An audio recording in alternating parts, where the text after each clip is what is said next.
All right, welcome to the Erie Music History Podcast. I'm Chip Shell, your host. And today's guest, he left Erie in the late 1980s and moved to Florida, where in 1993, he won a pretty big songwriting contest in South Florida. And as a result, he was offered a publishing deal in Nashville. He moved there in 1994 as a songwriter and eventually opened his own publishing company in 2005. He has self-released 2 records and has twice been a featured performer at the renowned Kerrville Folk Festival. And he's a regular performer at the legendary Bluebird Cafe in Nashville. Welcome, Joe Scutella, to the podcast. Thank you. Did I get all that right? Did I say Kerrville right? Or Yeah, you did. Yeah. And playing at the Bluebird, that's super cool. That's the place down there, right? It is. It's hard. It's much harder to get in there now than it used to be. Now that it's a big tourist trap. I mean, I used to be able to walk in the back door. I lived right behind there for years. See anybody I wanted to, but now it's crazy since the Nashville TV show and such. It's almost impossible. My sister asked me to get some tickets from her friends who had come up from Florida recently for a show, and unfortunately there was like 7 people. I was like, oh, there's no way I can get. There's only seats 90 people. Right. Couldn't get you 2 seats. Yeah, I've seen some of the pictures of you playing there and with some of those guys, and I'll include those. You sent me those. I'll include those on your episode page. We're going to go way back today, of course. We're going to start way before you got to Nashville, back when you were in Erie. I see all that baseball stuff behind you. You were a pitcher or baseball player early in your days, right? In Erie? Yeah, I was, Strong Vincent. I pitched and played center field. American Legion. We had a very good American Legion team. There were great players from all the high schools. Yeah. That time in the early 70s, that was my life for the most part. And I kind of, I did a radio interview with a show called The Art of the Song once, and they were asking me about that too. And to me, I found an intuitive symmetry between pitching, playing music, and being on stage. Because when you're out there on the mound, you're all by yourself. You're tuned yourself. You're kind of you got to tune everything else out, concentrate on catcher's mitt. And intuitively, there were the same things from sort of getting on stage by yourself. In those early days, though, first of all, when did you graduate from Vincent? 72. So were you a musician during that time? I know that you played guitar and drums or percussion and everything, but were you into music while you were playing baseball? A little bit. Let's see, I'm trying to think of the year. It would have been I think it was 1970 going into 71, or it could be 69 going into 70. Okay. But I got a guitar for Christmas, either 69 or 70. That year, our teachers went on strike right after their contract ended at the end. So we had Christmas vacation and then nothing. And I had gotten a guitar and hanging out at friends' houses, just learning chords. I don't think we went back to school till March. Something that was kind of a wild time. And when we got back to school, they wanted to get everybody back into everything to make it normal. Baseball started right up because it was late March, but back to school. And they had a talent show. And this guy that was on the baseball team, he was didn't play a lot, but he was a nice guy, Jack Anderson. He had gone out to British Columbia. His brother had escaped the draft and moved out to British Columbia. And he had got out there for Christmas vacation, ended up staying all that time as well because the teachers hadn't come. And at the talent show, he got up and played this 12-string, a bunch of songs that he wrote. I was like, man, I want to do that. That's so cool. And he and I best friends, and we went around trying to figure out how to write songs. Right. But then you did start writing songs pretty young. You said around age 17, right? Yeah, right. No sooner did I get the guitar and learn a few chords. That's what I was trying to put the words in. My mom was Irish, dabbled in poetry, did something. Got it. You remember any of those early songs? Are they embarrassing, or did you keep any over the years? Or one night we were at a friend's house. Everybody there were songwriters. Someone asked about that. Can you play the earliest song? And it wasn't probably the first song I ever wrote, but it was probably the first 10. And it was a song called "Cowboys Don't Cry," and I played it. Yeah. But I'm known to lyrics. I don't write a lot of stuff down. Oh, okay. The day that stops. That's right. So the first thing that I have for you is playing in 77 with the Chuck Ventrello Concourse. Is that the first band you were in, or did you? Sort of. I mean, Jack Anderson and I played a couple times at the Erie Arts Festival. Okay. Earlier than that, and I dabbled around with the there was two guys that were sort of Simon and Garfunkel-ish. I don't remember. They had this thing called Free Love and Nickel Beer. We played 5 or 6 gigs. That was the name of the band, Free Love and Nickel Beer. That's a great name. It looked great on the marquee. It sure Absolutely.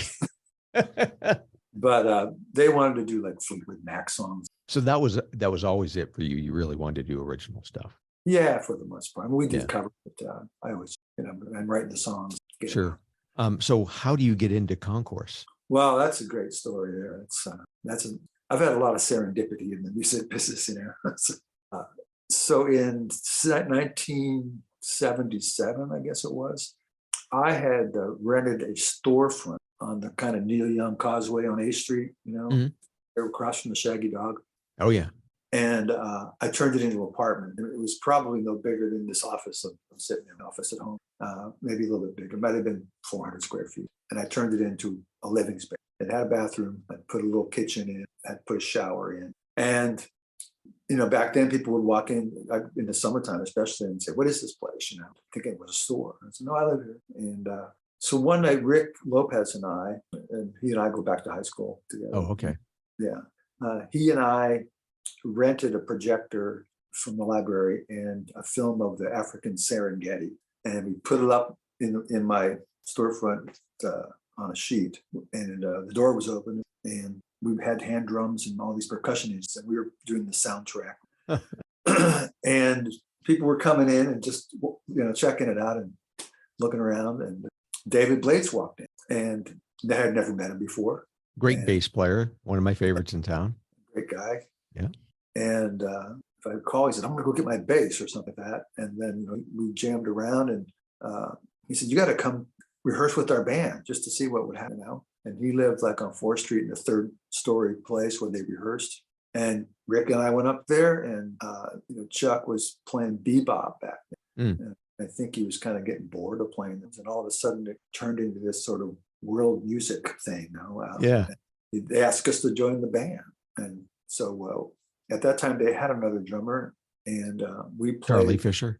Charlie somebody. I might be Charlie. Yeah. I don't think he didn't care for us much. Okay. He didn't stick around much. We played our first gig with them at the Antlers. Okay. And so stayed right in the same area then, right down the street. Yeah. And we got paid. It was like, wow, getting paid to be a percussionist now. Yeah. That was just kind of one of those things that happened, and you just go with it. It felt good. It's fun. A lot of creative freedom to do stuff. Learned a lot about phrasing, chord changes, and all kind of stuff that I didn't previously know. It was a great lesson. So tell everybody, first of all, we just throw out some names like Chuck Ventrello. Like, who was Chuck Ventrello at that point? Did you know who he was? I didn't. No, I didn't know David Blades. I didn't know Chuck Ventrello. I didn't think about the jazz scene. Didn't consider myself a jazz musician. I was, playing hand percussion and found objects and whatever, right? Yeah. Just having a good time. Rick and I used to go out to the peninsula, and there's an area that's kind of across from the Pine Tree Beach that we go back there in the woods. We call it Little Africa. Kind of looked like the Serengeti. We'd play drums back there to the animal.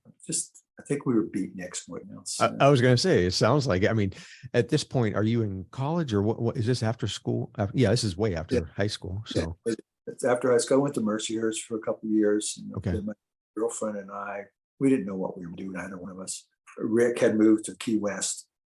We went down there to visit and just said, let's go live in Key West for a while. When was that? That was after all of this, after playing in Concourse? Probably 75. Oh, okay. Before. Oh, okay. Gotcha. All right. Because in at this point, so Rick Lopez, I know as a drummer, not necessarily a percussionist, played in Ape and eventually Field Theory, right? Or at this point, he's just playing percussion. You guys are playing what, djembes and whatever else you had? Kind of stuff, yeah. Found objects and any kind of drum, whatever we could come up. And so Chuck Ventrello is playing sax and flute at the time? Yeah, he's playing soprano and tenor and flute. Okay. And he's older than you guys. Oh, yeah. Right. Was he a teacher or something at the time, or? He was an art teacher. Oh, right. That's right. In Harbor Creek. Exactly. Right. And then Bob Lasky's playing guitar? Yeah, Bob was a monster guitar player. Such a, you never know to look at him, or he didn't say much. It's just humble. Yeah. Just amazing. And that band goes on to be, like you mentioned, the word jazz, and you guys are doing world music, and it's very an improvisational type of sound, right? I mean, describe to folks, because a lot of people attribute Concourse as being one of the earliest jazz, and I'm using air quotes, bands in town, right? Yeah, and there was a little thing that happened there in the mid and late '70s into the early '80s, where there, and I think Event Concourse was one of the first ones to sort of get popular around there. And then Basil runs it. He put something together, and there were a couple other guys that put things. And there was something going on there for a while, a little bit of a scene, Right. And the Chuck was at the forefront of that, and he began composing a lot of stuff, and he would generally name them after artists. There was Paul Klee, Nero, whatever it was, and they were thematic pieces. There'd be maybe 3 different parts, but there was all this room for expansion and for improvisation. Yeah. It was just cool. It was fun. And eventually Doug Werner joins on piano and sitar, right? Yeah. And Right. so, I mean, you guys really have that. There's 6, 7 guys in the band, right? You're playing. Like a Paul Winter consort kind of thing at that point. We really expanded into the world. Yeah. Much more impressionistic style, I'd say. And I always think of, a band like that, even at that point in Erie, had to be limited venues that were going to hire you and play at. I found things for you playing at the Villa Maria College Lecture Hall, the First Unitarian Church. You mentioned the Arts Festival, those types of things. Were there other places, or? We played Smuggler's Wharf a few times. Oh, okay. Yeah, I mean, I had a connection there. I helped start that place. In the '70s. '77 was a banner year for others. I had come back I had been out in Bellingham, Washington. I came back, I got the storefront thing going on and doing the beatnik lifestyle. They were opening Smugglers, and they didn't have a kitchen manager, chef, or anything. I just walked in and talked my way into the job. Nice. And they used to do these fish fries on Friday night, all you can perch fries, and I would just get Rick Lopez would come down, and Dave Blaze would come down, and Dave's roommate would come down, and free beer, and we would just fry fish. And they had the coolest kitchen in town because it was right there on the bay. Yeah. I mean, literally the kitchen's there in a little street, and there's the bay. And then Bob Rumble would park his tugboat out, and after work we'd sit on the tugboat, drink some beers. It was fun. It's interesting. Like later on, I found an article. It may have been a food review that, people would go out and eat dinner at a restaurant, then they'd do a food review. And there was one that mentioned you as the chef there, and how you would come out periodically and check on the buffet line, and you made spent a lot of close attention to everything that was going on there. And that was a symbol of how good the place was. And it lived up to its expectation from the food and everything like that. And so people recognized it. I had no idea what I was doing. But on the fly, but it was a wonderful time. I mean, I had a sailboat, and I didn't have a car. Wow. I lived on Front Street after the storefront. Yeah, it was cool time. Quite the lifestyle. Well, that freeform lifestyle was also happening in your music. I mean, the concourse was just kind of, sometimes you would go off on your own, right? I mean, and sometimes they were organized songs, right? I mean, it was sometimes extended jams, or? Yeah, it was a conversation, it definitely was a conversation, and Chuck gave us the freedom to explore that, pretty much so. And so how long did that last? Did Concourse break up, or did you leave, or what happened? I left after a couple of years. Okay. I don't want to say I got bored with it, but I really didn't. I just felt, I played guitar, and playing the hand percussion stuff was really tough to switch over to that back and forth, Yeah. And I had met, I went over, I left Smugglers as well, and went over to Sherlock's and started their kitchen for them. Oh, when it was just a one side on State Street before it was a music venue. Yeah. And a friend of mine, and Tippy had started talking about maybe having a friend of mine, Tim Stark, was friends with Marty O'Connor and Fred McCarty. And I kind of knew them I didn't know them, but I knew of them from back when Gannon had a sort of folk coffee house early 70s called Strawberry Fields. And they would come Oh, over and play. And they're both great guitar players. yeah, because they weren't from Erie, right? They both were. From Yeah. Wellsville, both of them. Okay. And so Jim said, well, you know what, they've got this band. And I talked to Tippy about it. And we booked them in, and they were, I mean, it just took off. And they had a percussionist in the band. Then they asked me to sit in, and then the percussionist left the band, and then they asked me to join the band. And there I was playing percussion again, but I also got to play some guitar. And then eventually we were doing songs that I wrote, which was the first time I had really heard them, a band. And this was the Frederick Martin Band. They called it that at that point. Right. Okay. And so, because you had said like the two of them are playing together, when they played together, even at Strawberry Fields, is that what you said? They were called Marty and Fred back then. Okay. Right. But eventually they moved from Wellsville to Rochester to study the guitar playing, get into that scene up there. By the scene with Bat McGrath, who eventually became a friend of mine in Nashville, and Potter, the Man Joan family thing that was going on up there. And then they moved to Boston. And that's what the Frederick Martin Band was. Okay. I was going to say, what is the Boston connection? Because I always see Boston related to Frederick Martin Band. Okay. All right. So this is 79-ish, probably. Yeah, 77 or 79, 80, 81. Right. Playing around Western New York, Southern Tier, Western Pennsylvania, Atlantic stuff. But we ended up being like almost a house band for a long time at Sherlock. We were very popular before they really became a sort of rock thing. Yeah, and that's a great piece of Erie trivia. You know, you guys were, or they were, the first band to play there. Is that correct? Yeah, I believe so. Yeah.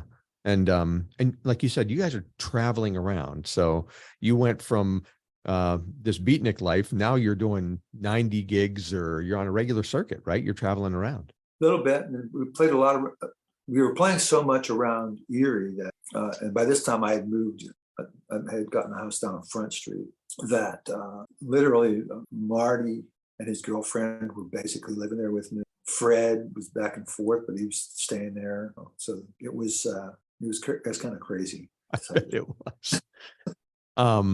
For a little while. So you mentioned obviously Marty and Fred. Phil Popotnick played with you guys for a little bit, right? Yeah. So Phil Popotnick joined as we went to Philly to do some recording. Right. And Phil came along, and he had been working with us for a little bit. We changed bass players. A guy named Lonnie Bowersox joined me with Spring. So he replaced Jeff Todd, or vice versa. Okay. All right. Jeff left and stayed. He stayed up. Okay. But we played a lot around Western PA, and we used to play at the Evergreen Hotel almost every. In Edinburgh. It didn't matter where we were coming from, we'd get back there and play, because it was just, the wildest crowd you can imagine. The dairy farmers, Vietnam vets, and old hippies hiding out in the woods, and college kids. Yeah. It was a. And were you playing only originals, or were you playing a combination? We did both. Okay.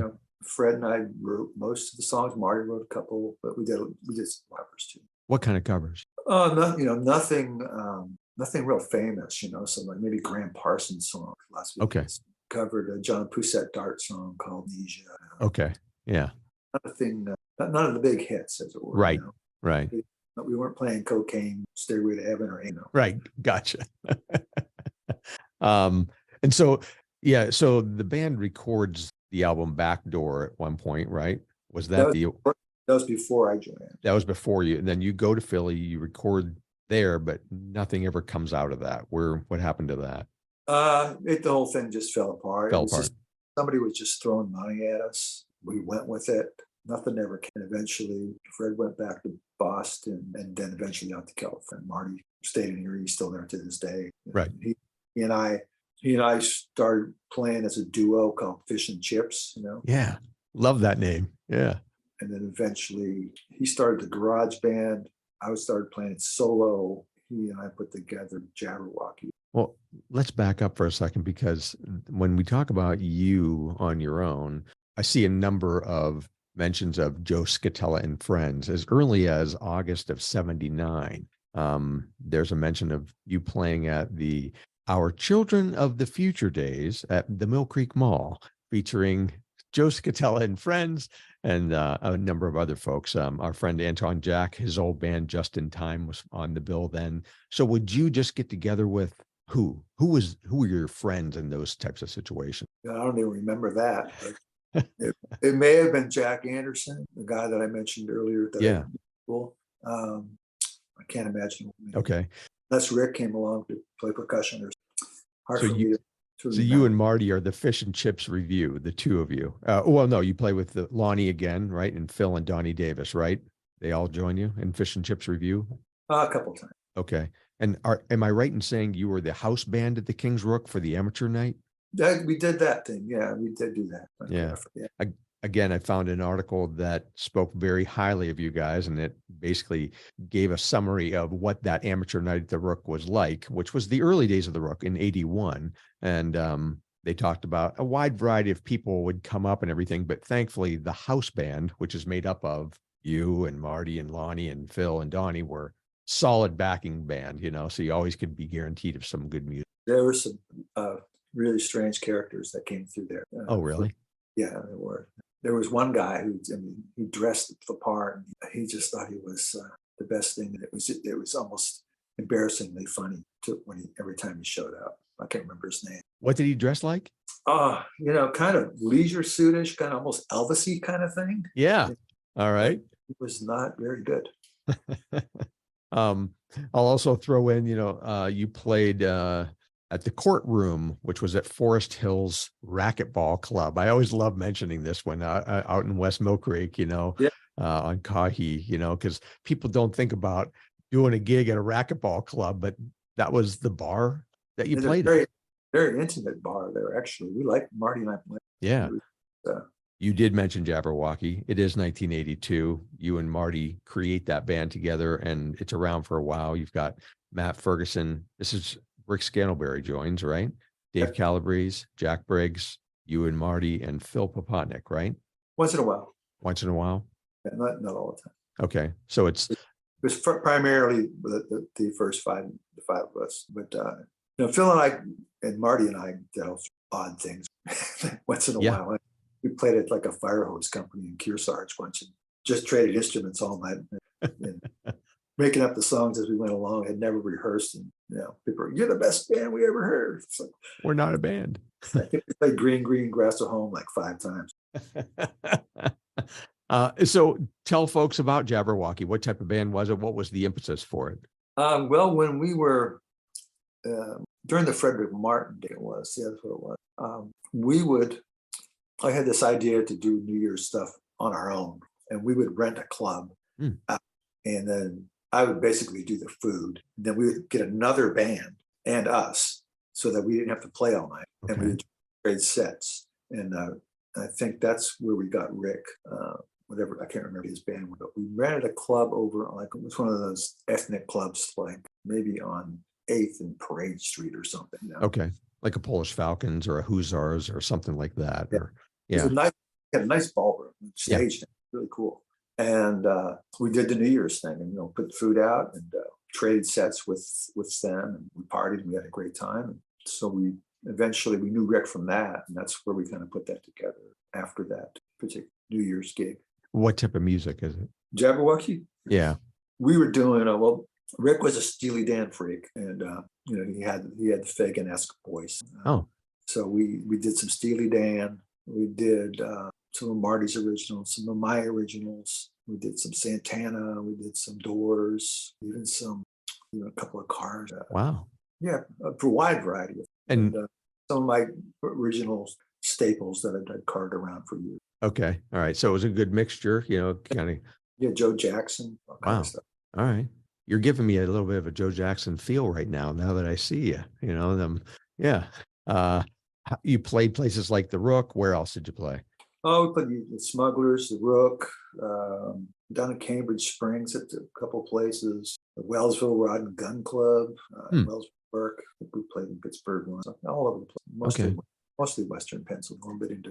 And you mentioned the garage band. So that was actually the name of a band. A lot of people just use that as a general term, but am I correct in saying like Jabberwocky eventually morphs into the garage band?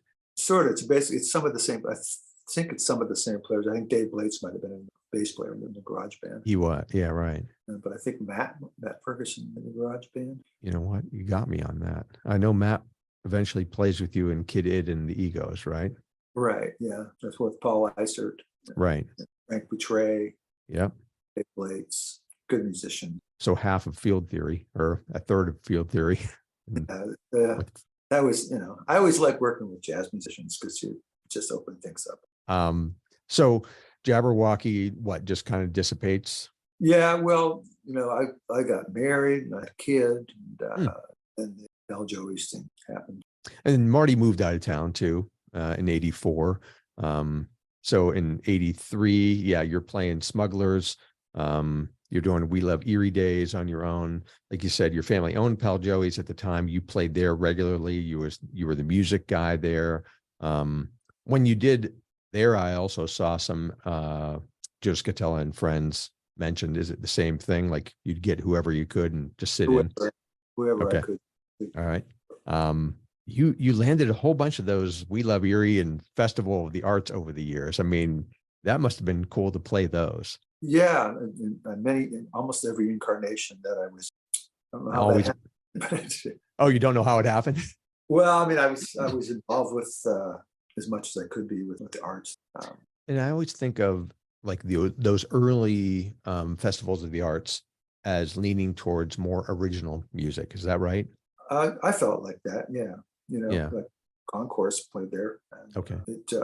and I think almost every incarnation that I played there, I played. You did. Okay. Yeah. Yeah. Because by this time, I mean, it seems as though people recognize you as a songwriter, and you've played in plenty of original bands at this point. You're playing on your own. And when you're playing like places like Docksider even, or Smugglers on your own, you're playing a lot of your originals, if not all of them, right? Probably about 75%. Okay. So original. I played the Docksider a lot. Yeah. Yeah. You played Docksider for a long time, it seemed like. Even when I moved up to Western New York, I was coming back and playing. And we mentioned Paul Isert. He was on season 1, and he mentions playing in Kid Id and the Egos. What type of music was that? That was a mixed bag of stuff, kind of like, I did a lot of original stuff, but we also did some Otis Redding and some James Brown. Wow. Some bluesy kind of things. Paul did some Leonard Skinner and things like that. Some Southern rock kind of things. Just a mixed bag of stuff. And with your background, like in world music and like I said, the improvisational jazz and everything like that, how did you feel about playing things like Leonard Skinner or those traditional cover? Do you still like that type of music too? Because I don't even think of you in Nashville as that type of player. Yeah, I mean, it was still fun. Yeah. We still have room for improvisation. And oh, okay. It was always fresh. It was. Okay. Kid Id and the Egos. Any info on the name, like where that came from? Do you remember? Or? It just popped out of my head. It was yours? Yeah. Yeah. Right. All right. So at this point, like you said, you're married, you have a child, you're playing around different bars. Kid Id lasts a year? Year or so, yeah. Yeah. What was the Barebone Boys? God, I don't even know this. Okay. Yeah. Occasionally it would say that you were playing at the Docksider between 87 and 89. And occasionally it would mention Barebone Boys. So it may have been just a name you threw out there once in a while. So you're playing Docksider regularly. And then is that when you moved to Florida or what happens? Yeah. Well, after Pal Joey's closed down, after all that fiasco, I moved up to Western New York. Oh, right. 87, I think it was. That's right. You moved up to Lakewood like we talked about it before. Yeah. And we lived right on Lakewood Drive. It was half a block from. Yeah. My daughter had been born. She was probably 2 or 3. My son was 6. Worked at Vikings Club, trying to get them, to do legal stuff, selling gambling tickets over the bar. And I wasn't playing much. I would go back to Erie and play at the docks. Okay. Doing much. I didn't have time else. Right. And I did meet a couple of musicians up there that were connected to 10,000 Max. Did some jamming. Oh yeah, I used to play with blah blah blah. I'm not getting. Okay. So what leads you to Florida then? Well, it was the whole wasn't far enough away from. Oh, right. Basically. And gotcha. My father's name and mine are the same, and all the troubles from Pal Joey's and all that stuff. It just wasn't far enough. Yeah. We had a friend, who lived in Jupiter, and she said, you got to come down here. There's lots of work, and the weather's great. So we packed up the kids and moved down there to Palm Beach County. And the little bio that you sent me, like you said, you really weren't playing that much. You were raising a child. What were you doing for work down in Florida? I was running the Jupiter Ale House and Raw Bar. Okay. Which is, it had just opened up and it became very popular. The owner, Jack Miller, was this tough Philadelphia street guy, and his wife, Claire, was in the back of the house in the books, and daughter was the bar manager, and his son-in-law was the kitchen manager. And it had just taken off, and he needed a man. I walked in there, and he hired me on the spot. And wow. I was like, well, I need a gig, so I'm going to do this. And then that place became so popular that people were coming in and invest and open up other ones. So we opened one in Jensen Beach with a partner, and I would go up there and train people and come back, and then we'd open another one in Boynton Beach. And, wow. And all the time you're not playing? I'm not playing at all. It's from between, I'd say 88 and about 92. I wrote some songs. I play at home, but I didn't.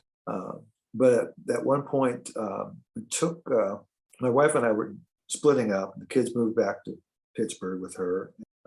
I started dating somebody else, and we went to this restaurant in Juno Beach called Pedro's Canteen for Mexican food. And there's a girl playing up on the stage, and I'm looking at this girl, and is that? And it was Maggie Flanagan. Oh my gosh. I was like flabbergasted. Yeah. And so Maggie Flanagan, for those who don't know, played in lots of bands in Erie and strong rock and roll singer. And So she took a break, and I went up, and she's like, "What the hell are you doing?" I said, "Play some songs." So I played a couple songs, and then the owner came up and said, "Hey, you're pretty good. I'm looking for somebody to play Sunday nights." And I said, "Okay." I said, "Well, I play mostly original music." He said, "I don't care. We like what you do." Wow. And, so I started playing there every Sunday night, just like that. So that was at Pedro's. Yeah, this was all like right. the thing. Walk in, there's Maggie Flanagan. Hadn't seen her in years, and wow, that's crazy. Yeah. And then a couple months later, I go to I need to get some guitar strings, and somebody said, "Well, there's a music store in Tequesta, which is a little suburb, Jupiter, but it's weird. It's in the back of this flooring store." I said, "I don't care. I just need some strings." So I go to walk through this store, and there's a girl, and I said, "Hey, where's the music store?" And she said, "It's in the back." So I go in the back, and I walk in, and this guy says, "You're Joe Scutella." And I'm like, "Yeah." He said, "I'm Dave Bergnon from Erie." And I said, "What?" He went to Strong Vincent with my cousin. He goes, "You're a musician, right?" I said, "Yeah." That's why I'm here. Isn't this the music store? Yeah. And so he had a band called the Sierra Band, and they played at this club down in Juno Beach. So you got to come see our band, and went down there, saw him, and they were doing Eagles songs, Amy, and all that stuff. And by the way, I'm taking Amy out of my set list, so we're never playing that again after I hear you say it twice. When people request it, we're like, Joe says we can't do that song anymore. It's my disclaimer. I know. But so Dave and I started hanging out some, and I started sitting with those guys, and then I started doing some recording down there.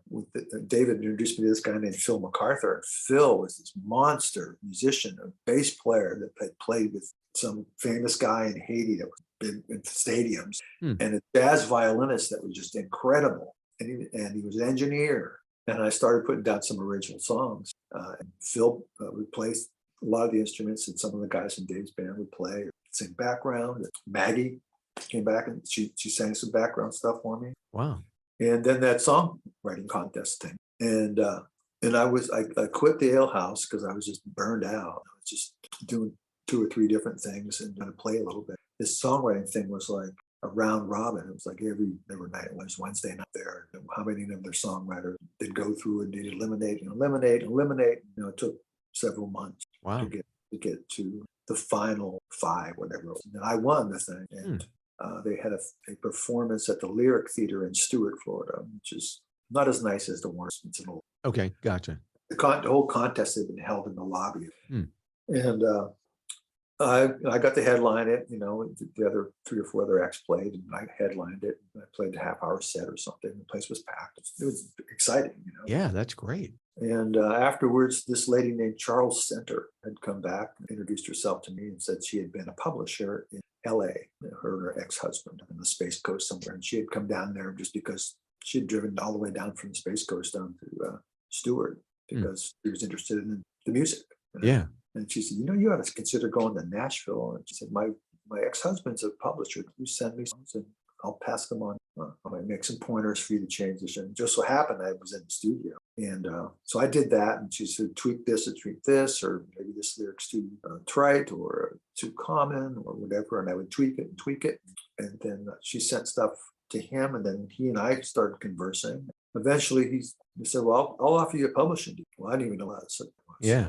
Go Google that. And this guy, we should say, he was no like amateur. I mean, he had published songs, like you said in your bio here, I Am Woman, Leather and Lace, Chevy Van, stuff like that. So he was legit. Yeah, he was. Yeah. He was this fast talking New York Jewish guy, Jay Center, but not his real name, probably. And so my girlfriend and I just said, well, let's move. Let's try it. Yeah. He was paying me like $18,000 a year to write 12 songs. And I was making a lot of money in Jupiter, but I was like, going to pay me to write songs? Yeah, I'm there. I'll figure out a way. I'll bartend or something on the side, which I did to make it work. I did that. We came up here to Nashville. I had never been here. I knew one person here, John Ems. And I knew John because I'd been a roadie in CJ Bry when I was in high school. Wow. And then when he came back to Erie a couple of times, I've got him gigs like Pal Joey's, but before that, like Sherlock's or whatever. Yeah. And he wasn't much help. But, so that was before he had the Trisha Yearwood's big hit and all that. Actually, right after that. Okay. All right. He was had a hot hand. Yeah. In '94 when I first moved. Okay. He was not encouraging, but he was fine after that. I ran into him a few times. Okay. But the publishing deal I had was this guy would set me up with writers, co-writing, which is something I think I co-wrote one song with Rick Scanlon. And so I learned on the fly. But a lot of the guys he was setting me up with were like guys that were way past their prime. They weren't kind of doing what was going on now in country music at that time, which was moving into more of an Americana thing. Yeah. Because Garth Brooks was basically really a folky guy from Hell Ketchum, kind of folky.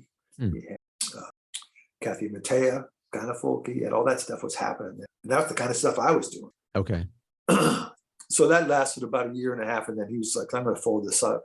He decided he was going to do something with tennis tournaments. I don't really make money. He was one of those guys who could make money. Yeah, he had his hands in all sorts of stuff. Gotcha. Yeah, so I didn't have a deal for about 6 months, and I was bartending, doing my writing, still co-writing.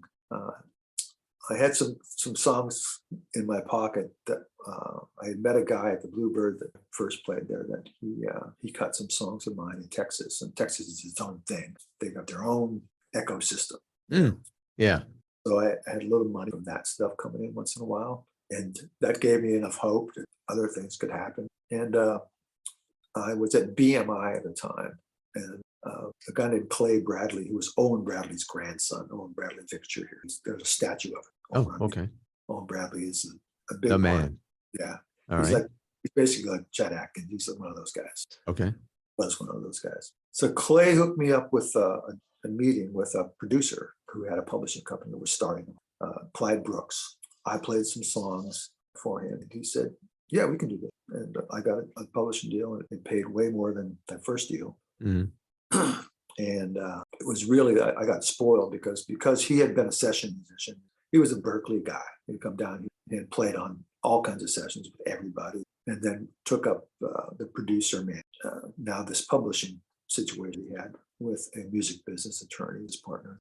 And but he knew all the best players in town. And the first demo session I did with them, it had George Marinelli on guitar, who was Bonnie Raitt's guitar player until recently. Oh, okay. Dan Dugmore on pedal steel was like legend. Guys like that. Yeah. And there's doing the scratch roll one. And all I had was, this little cassette tape with me playing a song, and they turned it into this thing in like 10 minutes. Wow. And blown away. And but that was so inspiring, And then they started hooking me up with really good writers. I got to write with guys that had record deals, guys that are now in the Songwriting Hall of Fame, and just, sometimes twice a day, 2 appointments a day writing. Wow. And kind of got into the groove at that point. And that lasted about 2 years. And then we got swallowed up by EMI after that. And that was another EMI. So you did that for quite a while. I mean, you made your way in Nashville doing songwriting, which is quite an accomplishment. Yeah. Didn't get any big hits out of it yet. Yeah. But I was always, when the Americana thing kind of caught on, when they thought country was going to become that before Americana became its own thing, whether it was at Not Stock Music, which was that second publishing, I was kind of the Americana guy. But eventually Americana kind of became its own thing, and country went back to stupid party stuff. And then I worked with another publisher, Jana Talbot, was a sole owner publisher after that. And Jana's dad, Joe, was Hank Snow's pedal steel player. Oh, wow. He was smart enough to pick up publishing. Owned a building on Music Square West, was one of the founders of the Country Music Association, instrumental in Nashville Songwriter International, and fixture of a guy. Yeah. Janet was just an amazing person, and worked with her for a few years. And then she decided the building was starting to cost more money than it's worth, this 3-story office building. And the music business had changed so much with streaming and file sharing by 2005 that it just wasn't working for her. So she sold the building and she got into real estate ever after. And I could have signed another deal with Bug Music again, but they have these 360 deals, they call them.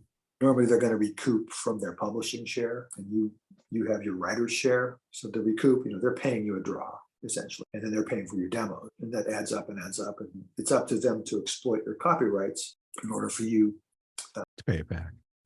Yeah, it's on them. It's not like I owe them. They've got the song. Gotcha. And they started wanting to recoup from writer's shares, not just and at that point in time, I'm like, I'll just start publishing, keep writing, see if I can get something to fall through the cracks. But the music's changed so much. Yeah, I wouldn't know right for what's on the radio right now. It's not very good. And do you play out much at all anymore? I do once in a while. Yeah. Not as much as I used to. Yeah. There's no money in it. Right. The Bluebird just started paying early show writers this year. Oh, really? To be free. Only the late show writers got. Oh, okay. So that was a new wrinkle for them. But, if to do it, it's just, you do it for them. I work with a couple of guys here, Brian DeVoe and Paul Umbach. Brian was in the band 9 Days, which had the big hit with this song, Absolute Story of a Girl. Mm-hmm. Yep. And he moved here, and his friend Paul, who's a producer and a writer, moved here first, and then they were living together. And I met them, and we started playing together as the Winos, spelled like Bordeaux, W-I-N. Okay. And we played a lot of gigs all over the place, private parties and benefits and Bluebird, played at the bitter end. It was fun. We just made it up. We never rehearsed. We just made it up. They're nice. all consummate musicians, and I can fade it good myself. So we had a blast. And then Paul moved to Vegas. His girlfriend Brian got married and had a kid. He and I still write a little bit. We have something cooking now. We wrote a song called "The Color of Love." Someone's looking at it. Let's see. Yeah. Well, that's cool. I mean, it's been quite a journey for you. That's for sure. From the days of concourse to country music and everything else in between. Yeah. And whatever it is now. Yeah. It's nice not having any boundaries. Yeah. Yeah. Well, this was perfect then. This is exactly what I wanted to do, is cover those Erie days and see where you are today, and especially someone like you who's in Nashville rubbing elbows with some of those people that you mentioned, and just, it's a whole different world, I imagine, especially in music in general. But I appreciate you sharing your memories with me today. Great. Thank you, Dan. I appreciate you having me. All right. Hey, thanks for listening to Season 6 of the Erie Music History Podcast. Just a reminder that I do host a music night on the first Tuesday of the month at the JPT Foundation's Events Center. It's on West 38th Street in the plaza that's next to Our Lady of Peace Church. Starts from 6 o'clock, goes till 9 o'clock, totally free. BYO everything. You can bring in alcohol, food. There's a great pizza shop next door. There's a Subway in the plaza. We, of course, have our house band, the Fabulous Leftovers. They play for an hour, and then usually we open it up to an open mic, or we have some other prearranged acts that follow the Leftovers from probably around 7:15, 7:20 till 9 o'clock. So check that out, first Tuesday of the month. Thank you to the JPT Foundation for continually supporting this podcast. I appreciate it. Also, thanks to my buddy Angelo Phillips, who also threw us a few bucks for helping support the podcast. I appreciate that.